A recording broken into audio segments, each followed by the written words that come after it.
Welcome back to this video, grade 12s. In this video, we're going to take a look at question 6 of this question paper.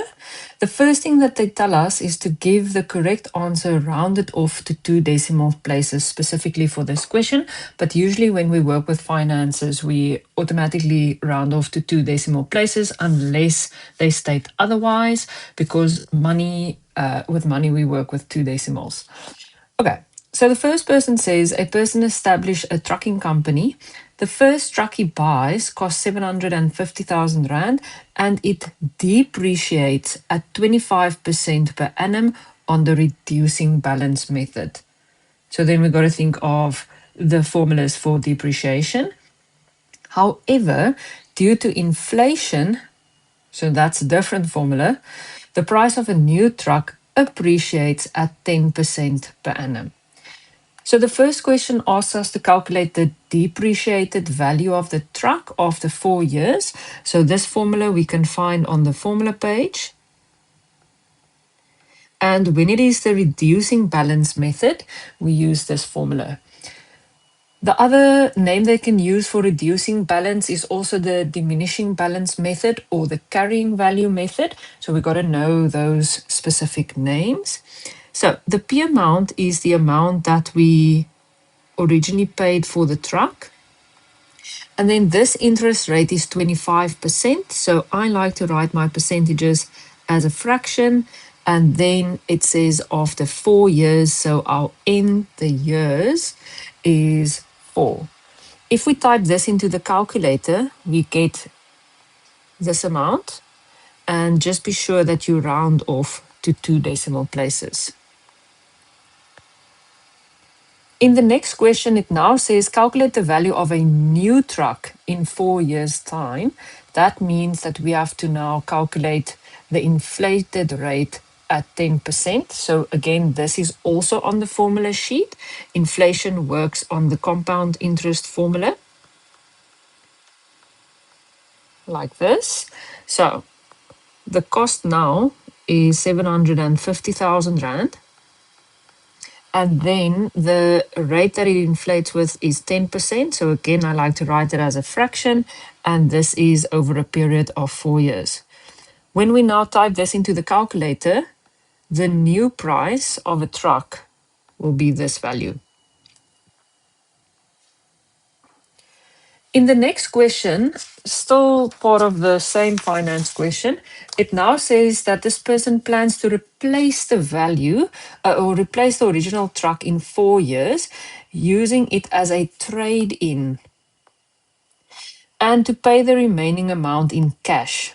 To save up for this required cash amount, he makes equal monthly payments into a sinking fund earning 8.5% per annum compounded monthly.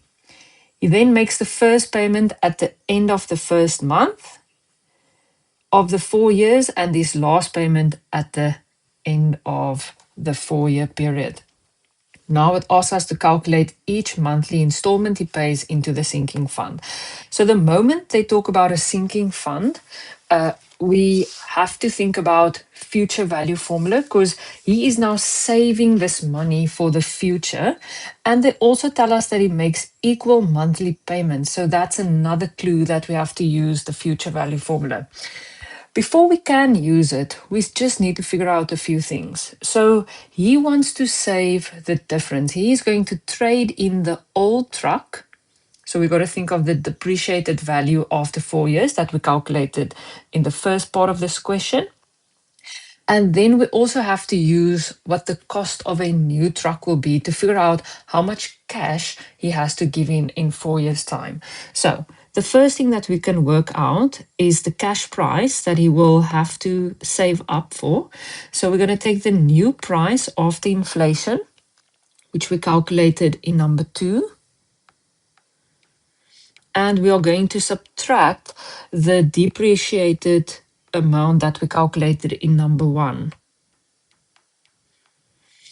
And this then gives us a total of 860,770 Rand and 31 cents. So this is the cash price that he wants to pay in 4 years' time or that he has to save up in the sinking fund. So if we look at the future value formula on our formula page, then the future value of this investment will be this cash price. X represents the monthly payments. And now we also need to calculate our interest fraction and then the number of payments that is going to make into this sinking fund. So I like to do that on the side. So firstly, the interest I put over a fraction. So I'm going to take the 8.5%, put it on a fraction, and just double check on my calculator that I get these decimals correct, because that's a very common error that is made. And then if they say that it is compounded monthly, then this still has to be over 12. So that's the one thing that we need to get. And then the second one is the number of payments. So for this, we are going to take the the last payment. That's going to be on the 48th payment, because 4 times 12 is 48. And then minus the first payment plus 1. So he's not making an immediate payment. If he made an immediate payment, then this would have been minus 0. So then he would have made 49 payments, but he is making a payment only after the first month. So that means he makes a total of 48 payments into the sinking fund. So now we've got everything that we need. So double check that you write down the formula correctly from the formula page. So we've got our interest fraction. And then to the power of the number of payments that we're going to make, everything over our interest fraction.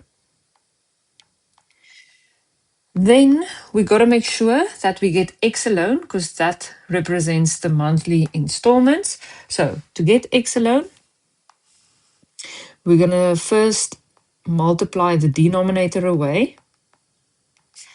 So the denominator is going to multiply to the top. And then the big bracket next to X is going to divide away to the other side. So we can just write it at the bottom.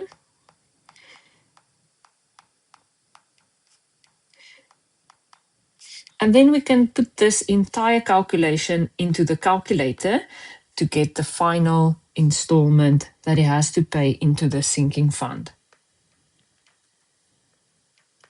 And remember that the units that we are working with is rands. Then the last part of this question, number B, so it's separate from the previous scenario that we worked with. It says an amount invested at X% per annum, compounded monthly, doubles in 10 years' time. Determine the value of X. So I'm just going to put X over 100. So that gives me 0.x. And then for this, if the investment doubles over 10 years' time, it means that my A amount after the 10-year period will be double the principal amount that I've invested initially. So for this, we are going to again use the compound interest formula. So the compound interest formula usually looks like this, same as the inflation formula that we used. So the A amount is 2p. Our interest is going to be 0.x, and because this is compounded monthly, it will be over 12. And then on the outside, we are also going to multiply the years with 12, because it's going to get compounded 12 times a year for 10 years. So that's why we need to multiply it. So we have to solve for x. X is caught up in the bracket there. So the first thing that we need to do is remove whatever is in front of the bracket. And then that's going to leave us with this on the right-hand side and the 2 on the left-hand side, because the p at the top and the bottom will cancel out. Our next problem is this power of 120, or the exponent. So to get rid of that, we are going to do this on the left-hand side, and then this bracket can fall away. From here, it becomes a bit easier. So I would not go and type this into my calculator to get the decimal values. I would first get X alone and then go to my calculator in the last step and type it all in at once. So that positive 1 has to move over. And if it moves over the equal sign, it's going to subtract. So we just do the opposite. And then we need to get rid of the divide by 12. So everything on the left is going to multiply by 12. And then because it's percentage, we also want to multiply both sides by 100. So now we're going to go to our calculator and we are going to type in this entire calculation with the brackets as it is written here. And then we're going to round off our answer to 2 decimal places. And then this would be your percentage.